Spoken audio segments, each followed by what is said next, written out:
Hey everybody, and welcome back to Golf Test Dummy, the channel where I use my game to help your game. We got a real special video for you.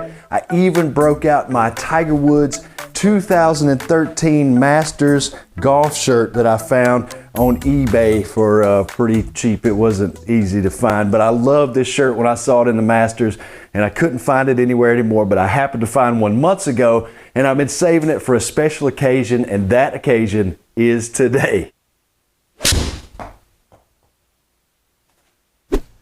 All right, so let's get straight into this video. If you've been following along with me, the last few weeks of videos have been building up to this very video. I've been putting it out there in the comments to stay tuned for this week. I've been waiting all week to record this video. I can't wait to share it with you guys. If you saw the thumbnail, you can see the ghosts of all the coaches in the background looking over the Frankenstein's monster which they have created. And then of course the Gene Wilder Young Frankenstein. The reason that I made the thumbnail the way that I did is because I believe that the culmination of all the training and all the different methods that I've gone through, everything I've researched and read and watched and tried for years and years and years, this is the culmination of those efforts. I'm very excited to bring this to you. Let's get into this. I'm going to be setting up a second camera when I hit some shots down the line so you can see a true down the line view, as well as this camera, which is kind of a 3/4 view. But basically, I've been grinding on this now for a week. In last week's video, I put it all together with the full swing, and I said that it needed a little bit of work. It needed some tweaking, and I've done that tweaking this week. Again, you can always get better, but at this point, I'm super excited about what I found. One of the things that I tried that really started putting this all together was I tried to simplify everything even more. In the beginning, I wanted to set the club preset with the shaft lean at address so that it was easy to take it away and return right back to that. And then I wanted to make simple motions, drawing the circle, just drawing a half circle to start, and then trying to draw a bigger circle to make full swings. Then I even added in the straight left arm, what Mo Norman calls the rod, in his single plane swing setup, and that made things even simpler. To make it even simpler than that, I thought, you know, wouldn't it be great if all I did was just swing my arm back and swing it through to make a circle? And that reminded me of the stuff that I'd seen from Monty Scheinblum.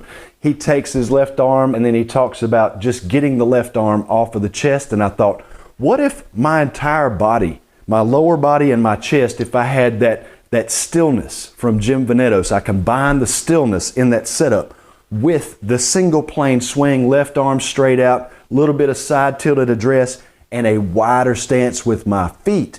What if I combined all of that and all I did was took my left arm off of my chest? What would happen? All right, so I've got my mic over here. I'll have to try and speak up a little bit. I've got this camera going, and I've got this camera going right down here. I'm going to hit a couple of shots so you can kind of see where I'm at right now, and then I'll get further into this and explain. So stick around with me. Wide base, club, preset at address, left arm back, and down the line. That's 165 with an 8-iron to start off with.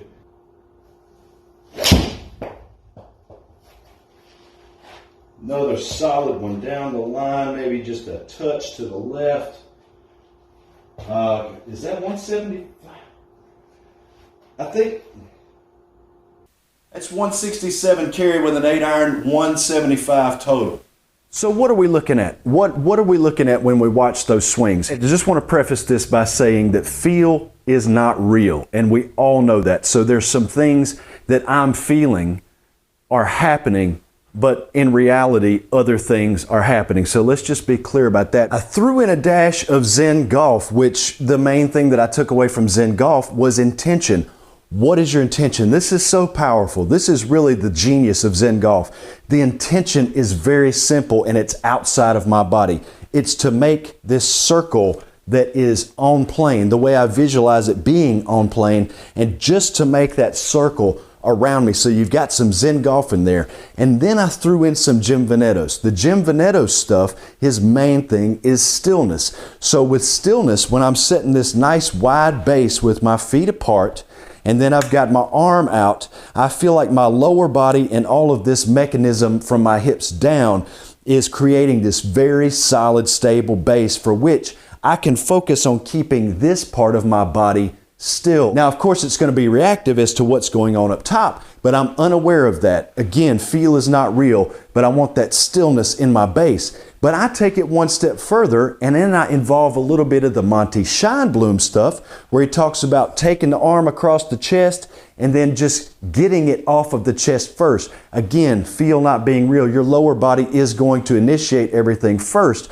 but your intention, again, going back to Zen Golf with Monty Scheinblum, is to get that left arm off the chest, that it syncs everything up, gets it connected, and gives you the speed and the distance. So my intention is not only to keep my lower body still, but also to keep my chest still. Now, it doesn't happen again, but my intention is to keep my chest facing the ball the entire time, so that from the shoulders all the way down and including my head, the only thing moving is my left and right arms, and they're working around in a circle around my body. I'm trying to keep all of this stuff still. What's one of the main things from the golfing machine that you hear? That this left wrist needs to be flat. I think what Homer Kelly's referring to with that flat left wrist is in the impact zone. You need to be coming through impact with that flat left wrist. And also the back of your hand can represent the club face. So my swing now is very left arm driven. It's just, my swing feels just like this. It's almost like a powerful backhand. If you were going to deliver a backhand, but you were going to keep everything still, you could really work off of a very stable core, upper body and lower body. If it's stable like that and it's fixed, you can work off of it. But if it's moving, it's hard to get leverage off of. Imagine yourself jumping from a fixed platform, say a brick sort of embankment along a river. If you had that stable base to spring and jump off of toward the water, you would have something solid to push off of. But if you were jumping out of a canoe, which would move with you, you wouldn't get nearly as much force going out. So I keep everything solid, everything still. Jim Venetto's stillness. And then the only part that I feel and that I concentrate on working is my left arm doing just like this, a backhand. So the back of the hand represents the club face, the flat left wrist of the golfing machine, and the intention being to throw toward the target a la Sean Clement, and I throw the back of the left wrist at the target. All of this combined together from all of the teachings, inspiration pulled from all over the place, combined into one magical swing that I am getting amazing results with out here. Let's get you a couple more here. We'll go down the line. Again, 8-iron preset in the club. All I'm thinking about is my golf swing is this right here. Just the left arm going back and the left arm going through. Nice circle.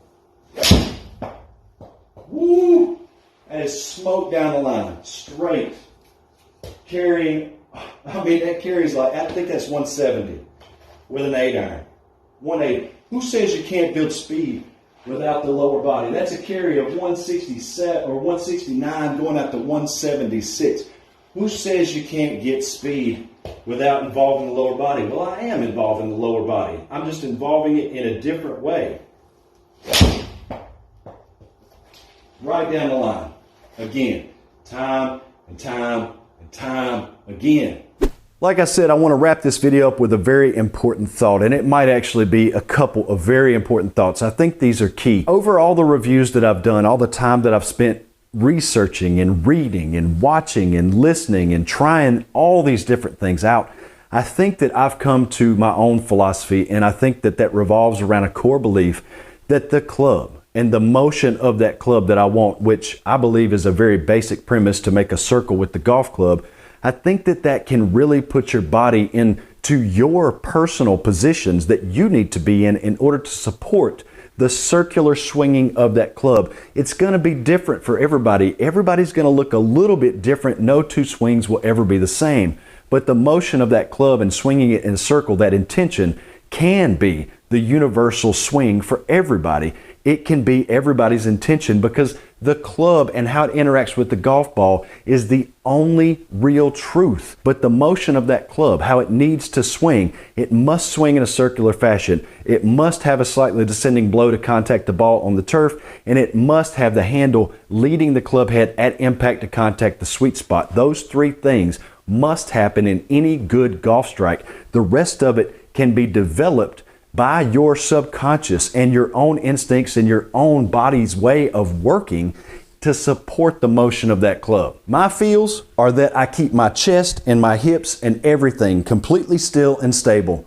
I set up the club and my body for a braced impact. I set it up where I want the club to finish, and then all I do is take my left arm away and then throw my left arm through with the back of my left hand representing the golf club's face and just trying to draw this circle around me, all while having a nice, stable, non-moving base for all of that to happen off of. Now, of course, if you go back and you watch the video, I'm moving. My lower body's moving. My shoulders are turning. My head is moving. I'm coming into the target. All of that is happening in reality, but my feel is that I'm just facing the golf ball and I stay perfectly still while the swing happens around me. For you, it may be different, but I'll ask you this question. Can golf really be so simple as drawing a circle around your body and then using your own hand-eye coordination to strike a ball over and over pretty well and consistent?